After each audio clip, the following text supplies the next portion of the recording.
Kaninin. Ilan ang ating mga bilang ng kalalakihan?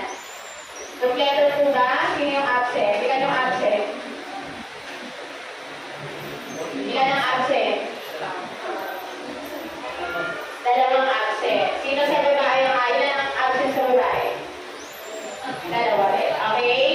So, dalawang absent sa lalaki at dalawang absent din sa babae. Okay po? So, bago yan, ay handa na po ba ang lahat sa ating talakayan? Handa na po?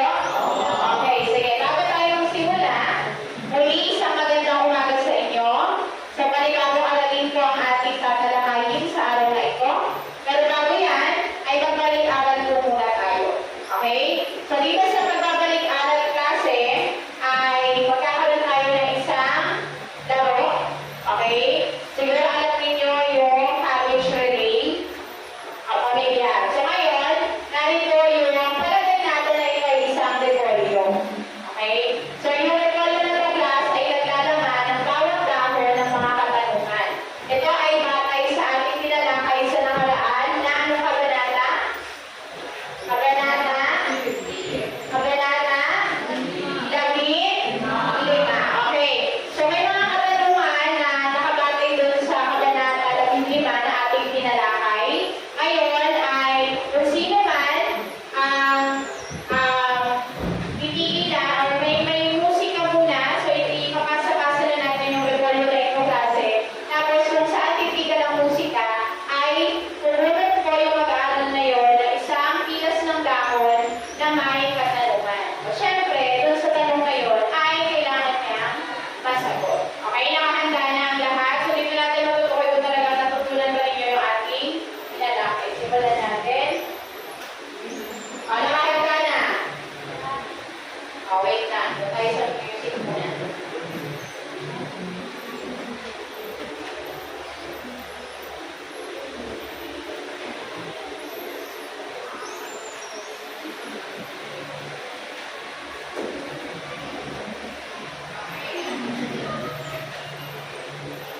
Ready ha? Start ng music. Ay start na rin po yung class.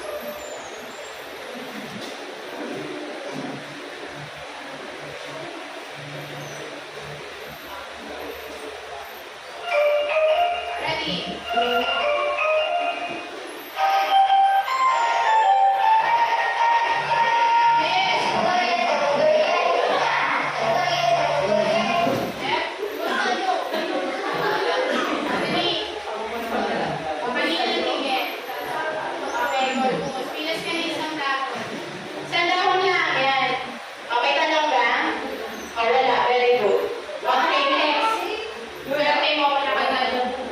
Sa'yo na yung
Good night, communities. Kita.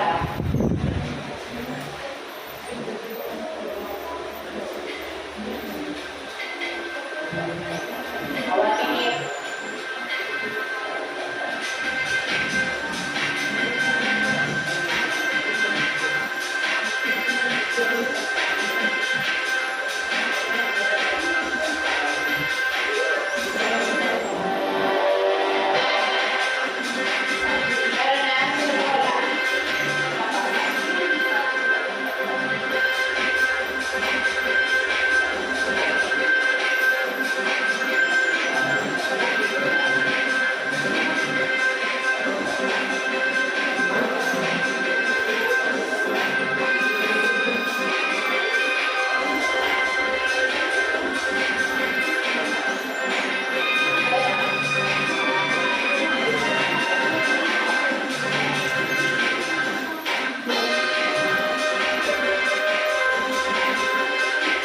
Okay na?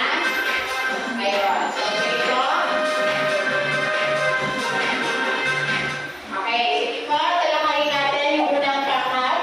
Ano yung inyong katangian na ilagay dyan? Sinong kinatawan? Angeles? Sige po. Ano yung katangian na ilagay ninyo para sa ina? Okay, so ano yung isang salita na binigay nyo? Protector. Very good. Nakalak pa natin ang unang pangkat. Pangalawang pangkat, sino ang kinatawan? Nasaan yung lakayan nyo? Okay, saan dyan? Okay, ano yung katangian? Pagmamahal. Yes. So, ang ina ay nagpapakita dyan ng pagmamahal sa kanyang anak. Okay, pangatlong pangkat? Sino? Saan yung lakayan nyo dyan? Okay, nasa gilid. Okay, sige ba ano yung katangian? Kaysa sa kondisyon natin.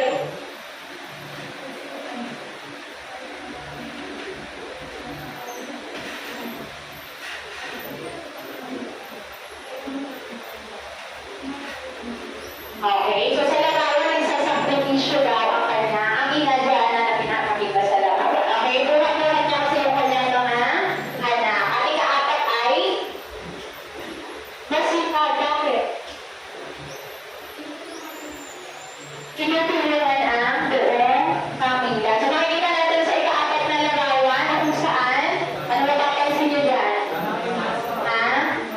Marami siyang gawain pero iisa lang siya. So ganyan ang katangian ng isang ina. Okay, unang katangian para sa unang pangkat, ano daw?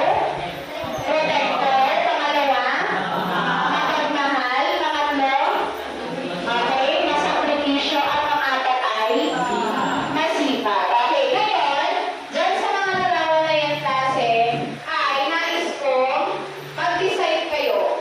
Okay, mag-decide kayo. So, sa unang pangkat, sa bawat pangkat, magde-decide kayo, inyong gawin na ninyo yung mga katangian na yun. Okay, alam niyo yung very patikimpang? Na kung saan, ito halimbawa lang ko ha, bawat larawan ay pinakita natin kanina, may kanya-kanyang katangian. Tama? So, para sa unang pangkat, yun yung unang katangian, yung protector. Pangalawang pangkat, katangian na pangalawa, ano yun? Pagmamahal. Pangatlong katangian, pangatlong pangkat, pagsasakripisyo at ang huli ay magiging masipag. Ngayon, titimpangin niyo yung klase kung sa tingin niyo ano doon yung pinakamataas na katangian para sa inyo, kayo yung mag-decide. And then, ilalagay po niyo siya dito sa Lord ng graph. Okay? Sige po, sa unang pangkat.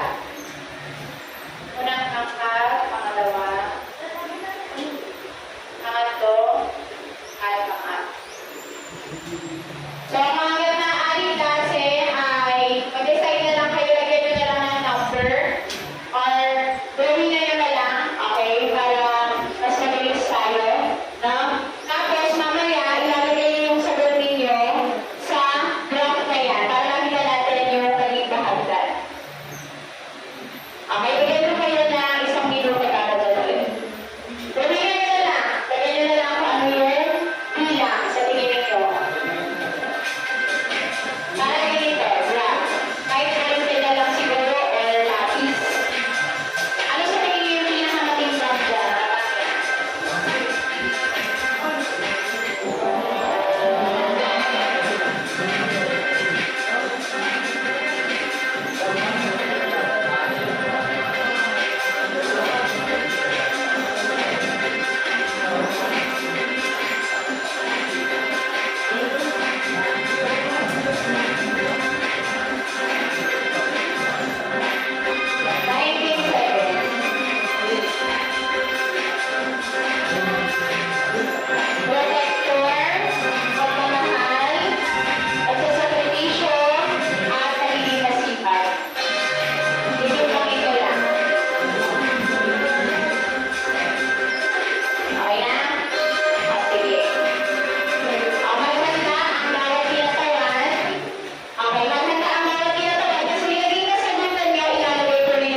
Ilagay mo lang yung score.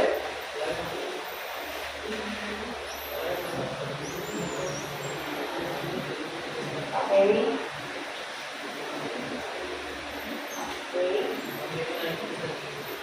Okay, palakpakan natin. Unang pangkat, ikalawang pangkat. Mamaya makikita niyo yan. Dalawang pangkat. Patay niyo lang yung number. Sige, nakalagay na yan. Number. Yung number.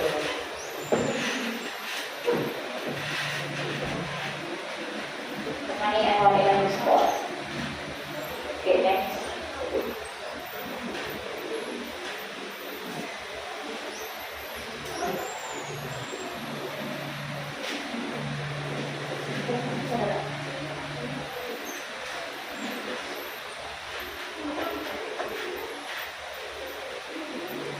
Okay, wala pa natin group 3.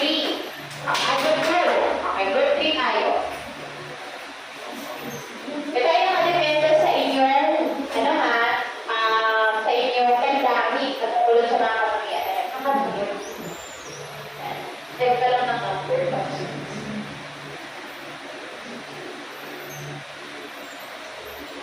Kaya, may ano ay...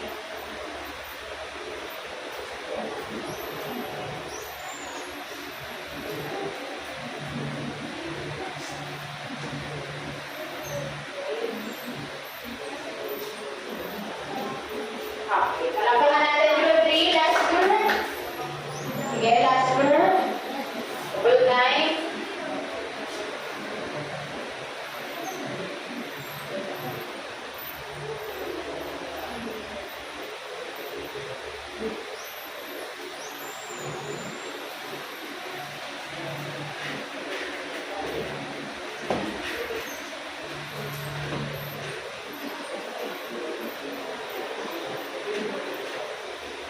Okay, sige, palakpakan natin ang bawat isa. So ngayon, babalik sa inyo mga nakita sa Google kasi narito po ang resulta. Okay. So makikita niyo yung graph dyan. Okay, so ito na siya. Nakita na? Okay, so sa unang pangkat, ano yung masasabi niya sa unang pangkat? Ano katangian ang nangibabaw? Pagmamahal. Okay, very good. So, pinakamahalaga sa kanila ang pagmamahal ng isang ina. Ang pangalawang pangkat, ano yung nangibabaw? Okay, ang katangian number 3 which is pagsasakripisyo. Para sa kanila naman, mas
Number 2. Yes, Garal. Number 3.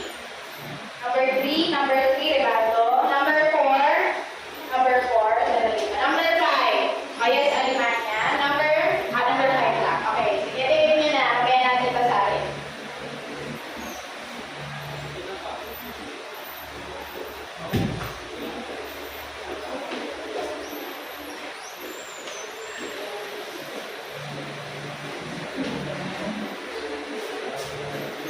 Okay na? Okay, sige po, pakibasa ngayong unang pangungusap. Sino naka-assign na? Janessa, pakibasa yung pangungusap at ibigay mo yung iyong naging kasagutan. Napatawad sila sa kasalanan dahil sa alunan, indol nila. Kasi sa loob, dasal sa Okay, ano yung salita na nakasulat na makapal? Indulhensya. So, tingin ba rin yung nasa tama ang kanyang kasagutan? Okay, very good. So, pag sinabi natin indulhensya, yan ay dasal o sacrificio. Palakpakan natin si Junese. So, thanks para sa'yo. Pakibigay sa notebook. Okay, pangalawang pangungusap.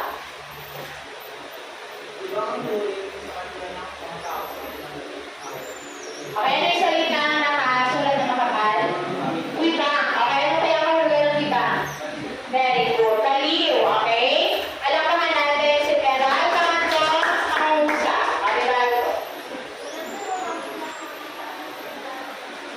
Okay. Tangisan, ibig sabihin, iyakan. Very good. Okay, tangisan or iyakan. 2 points. Okay, pangapat. Sino yan?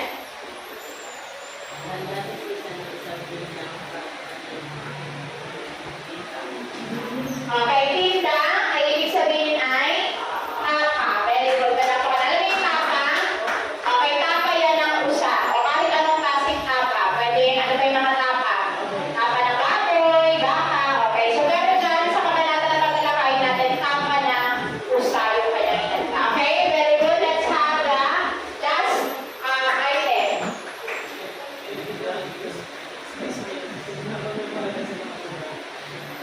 Ano? Okay, ang ibig sabihin ng kwalta ay pera o salapi. Very good. Okay, palakpakan natin. So, yun yung mga salita kasi na nakikita natin dun sa kabanata na babasahin natin mamaya. So, ngayon ay nakahanda na po ba sa ating talakayan? Okay, so babasahin na natin yung angka na pinamagandang kabanata 16 ang Compuritary Sisa. Pero bago yan, ay narito muna yung mga gabay na ano. Okay, pakibasa yung unang ano. Pakibasa mo nga, Corpus.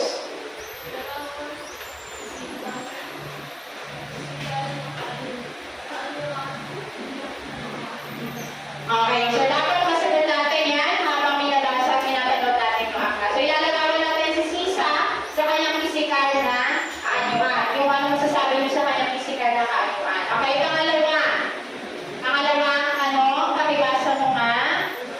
Pakibasa mo nga, Pusibolo.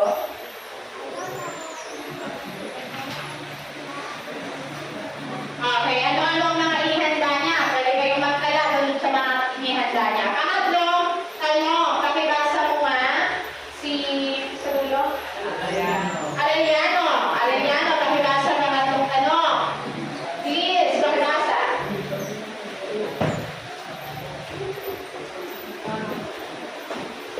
Ano?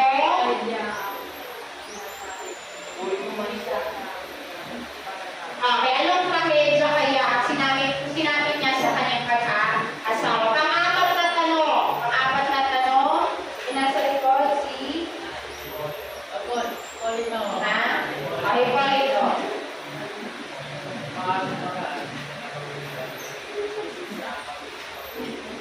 Okay, paano niya pinakita ang pagiging mabuting asawa niya? Okay, pang-lima. Pakibasa mo nga sa dulo. Pagiging evangelista. Ha? Ay, Lola.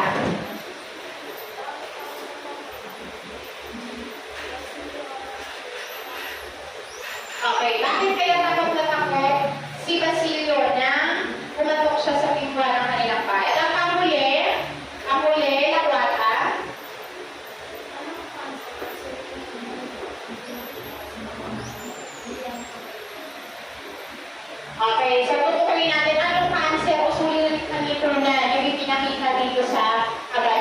So, maaari pang mangyari yan sa kasalukuyan. So, ngayon, nakahanda na po ba na ating talakayan ng Kabanata 16?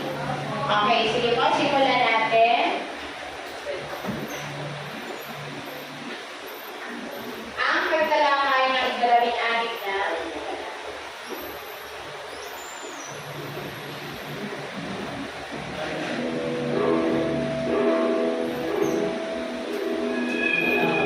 Ready ka?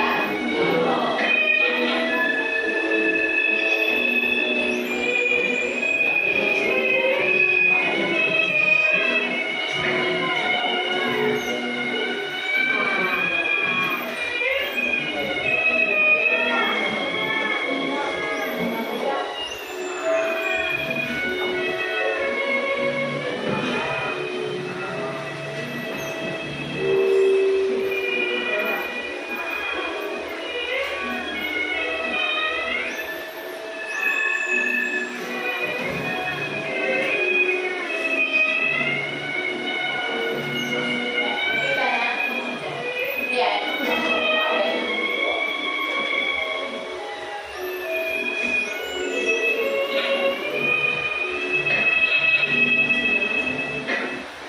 Tahimik ang bayan sa gitna ng paligid.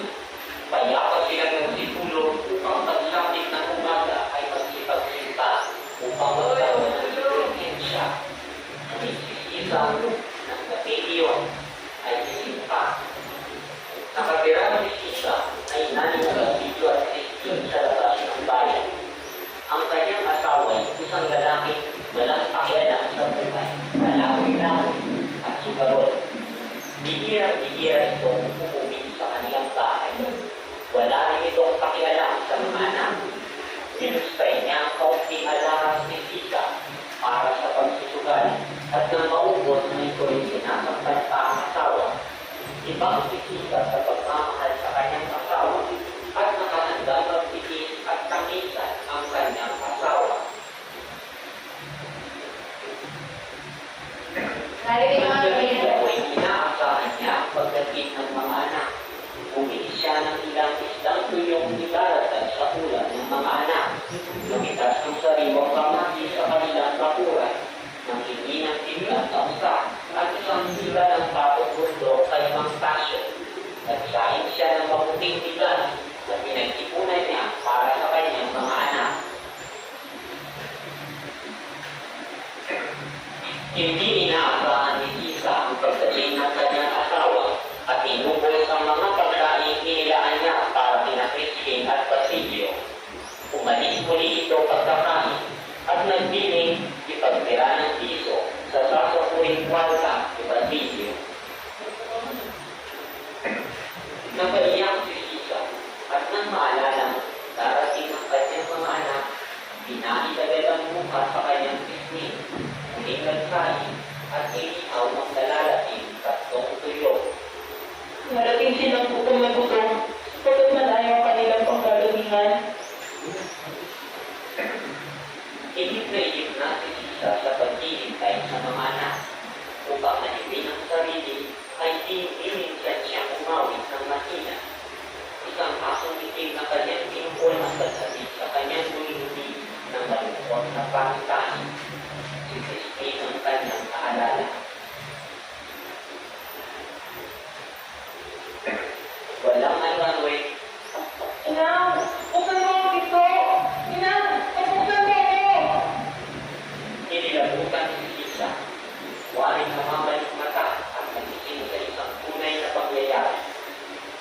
Okay, so dyan ay tatapos ang Kabanata 16. So, ano masasabi niyo sa Kabanatang ito klase?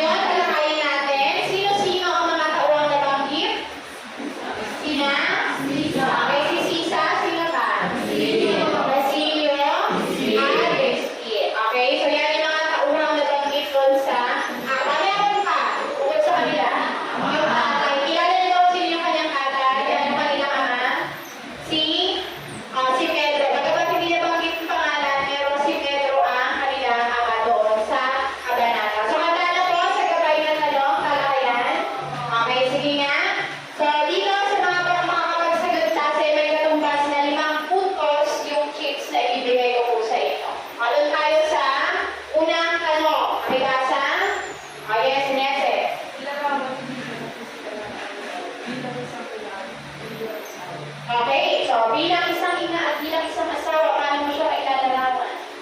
Ano, nag-iirap po. Naghihirap? Okay, physical ha, physical. Yung kayuan niya.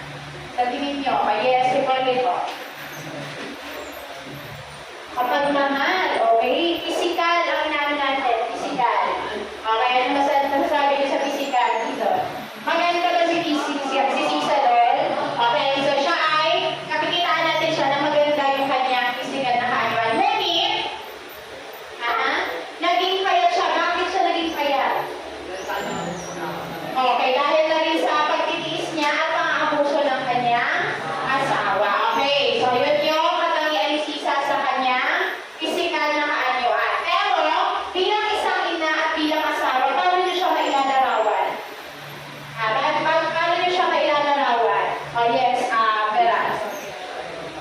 Okay, mapagmahal sa kanyang ina. Very good. Okay, ano pa? About bilang isang asawa. Ano na siya mailalarawan bilang isang asawa? Bilang isang asawa. Oh, yes, Julius.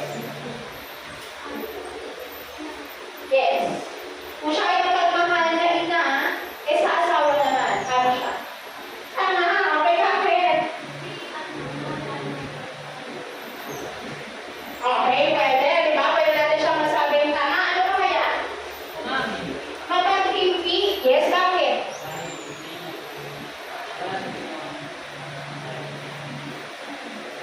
Okay, mahaba ang kanyang pasensya. Very good. Ano ka?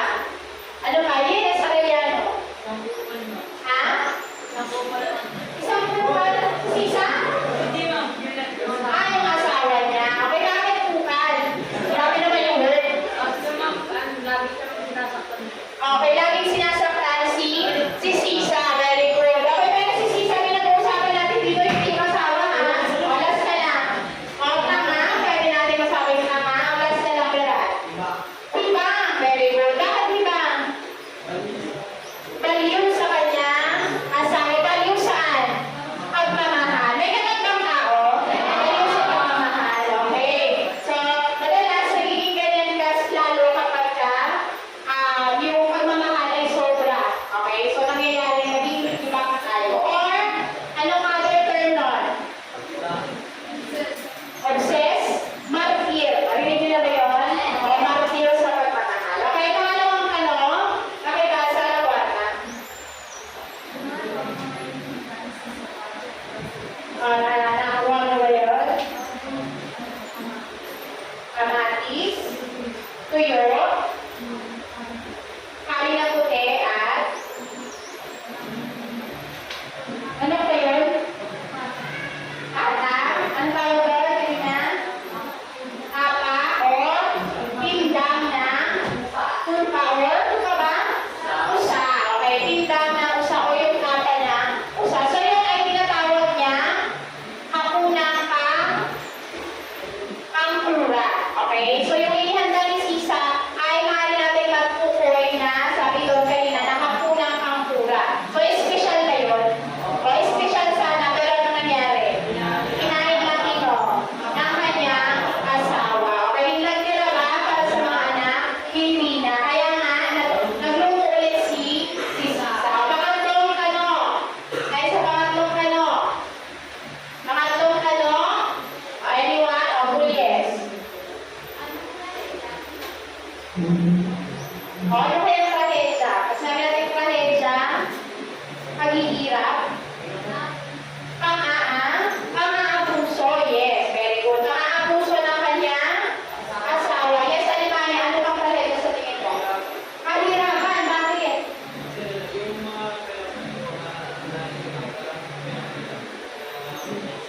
Yes, diba? Kahirapan. Ayun, so kumbaga, yung pera kanyang pinakita na ni Sisa ay pinasusugal lang din ng kanyang asawa. Meron pa? O, pera.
Pagkulakan ng... pagkulakan ng sinasabi. Okay, very good. Pagkawalan ng respeto sa kababaihan o yung tinatawag natin gender inequalities, very good. O yung pang-aabuso sa mga kababaihan or violence against women. Okay, narinig nyo na ba yan? Okay, so nakita ba dun sa kwento? O sino yung inabuso doon? Si Sisa ng kanyang asawa. So, nangyayari ba ba yun sa kasalukuyan? Nangyayari po?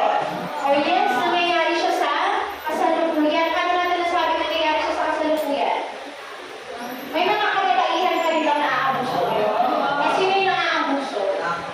May mga kalalakihan. Maami! O hindi naman lahat ay puro kalalakihan yung naaabuso. Meron din naman ang lalaki na naaabuso ng mga kababaihan. Pero, sa pagkakataon kasi ito, si Sisa ay isang babae. So, siya yung naaabuso dun sa friend ko. Okay. So, asawa lang ba ang pwedeng mang-abuso? Pwedeng ba? Sino pa? Pwedeng? Ha? Sa? O pwedeng anak? O pwedeng naman kasi kasintahan. Okay? So, pwede tayo maabuso ng ating mga kasintahan. Wala yung mga boyfriend ninyo. No?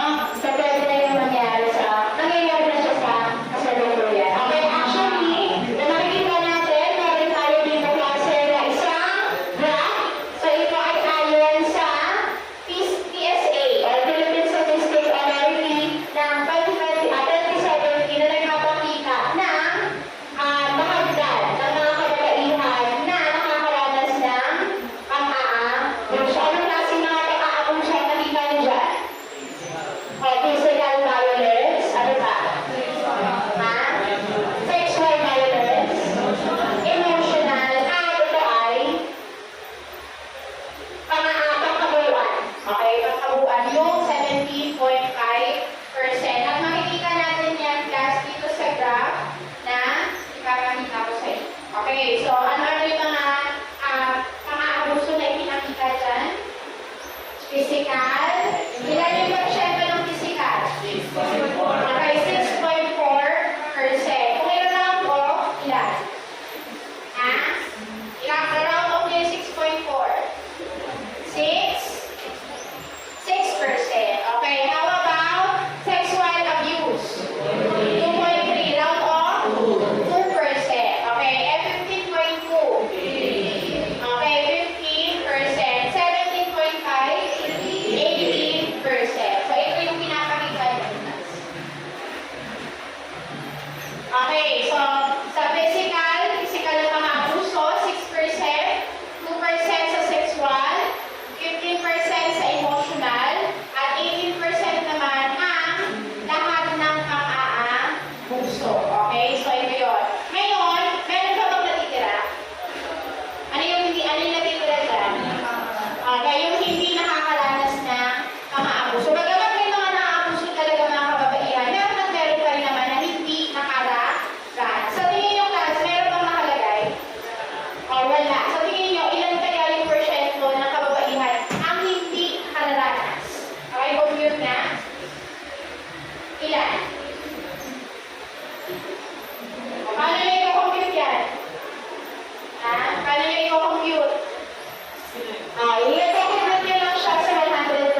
Okay, mahal na mahal ba ni Sisa ang kanyang asawa? Ha? Yes or hindi? Ha? Ekis or check? Ha? Ekis ba? Ha? Mahal na mahal ba niya ang kanyang asawa? Si Sisa pala ang kanyang asawa. Mahal na mahal? O hindi. So ito ay Ekis. Bakit? Sino ba yung nagmamahal ng sobra? Si Sisa. Mahal na mahal niya ang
Okay? Verse ba yung Bernales?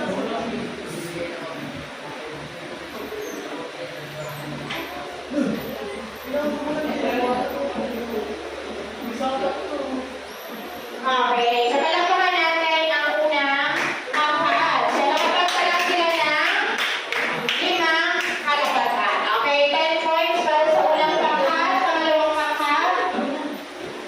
Pangalawang pangkat, basahin muna yung gawain na nakatalaga at ang inyong sagot. Okay, sige po.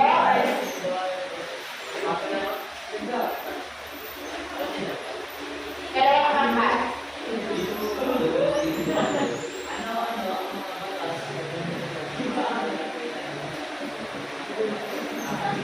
Okay, mga batas naman at organisasyon.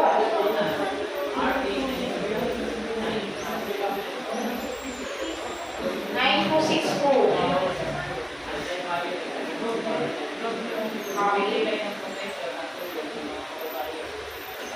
Okay, very good. Pangalawa na. Okay. Okay, palakpakan natin ang ikalawa. Makakagpala sila na apat na batas o organisasyon. And last group, nakilagay ng score half 10 points in honor.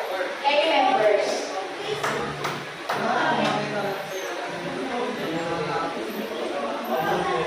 Okay, physical at mental na kayo ulit kapag yung mga abuso. O, pakinggan yung group B. Okay. Number 2,